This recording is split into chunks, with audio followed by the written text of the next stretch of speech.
যেটা অনেক বেশি ভালো লাগছে যে অ্যাটলিস্ট এই করোনার মহামারীতেও আমি যে বিগত দিনে অনেক বেশি কাজ করেছি, অনেক বেশি এফডিসির মানুষদেরকে ভালো রাখার চেষ্টা করেছি, সেটা করোনার মহামারীর মধ্যেও আজকে এফডিসিতে 6 থেকে 7টা সেট করেছে।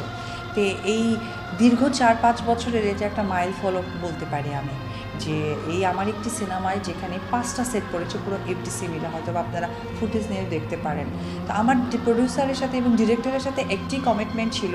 আমি যেটা অনেক বেশি ভালো লাগছে যে অ্যাটলিস্ট এই করোনার মহামারীতেও আমি যে বিগত দিনে অনেক বেশি কাজ করেছি, অনেক বেশি এফডিসির মানুষদেরকে ভালো রাখার চেষ্টা করেছি, সেটা করোনার মহামারীর মধ্যেও আজকে এফডিসিতে 6 থেকে 7টা সেট পড়েছে। তো এই দীর্ঘ 4-5 বছরের এটা একটা মাইল ফলক বলতে পারি আমি, যে এই আমার একটি সিনেমায় যেখানে 5টা সেট পড়েছে পুরো এফডিসি মিলে, হয়তো আপনারা ফুটেজ নিয়ে দেখতে পারেন। তো আমার প্রডিউসারের সাথে এবং ডিরেক্টরের সাথে একটি কমিটমেন্ট ছিল। আমি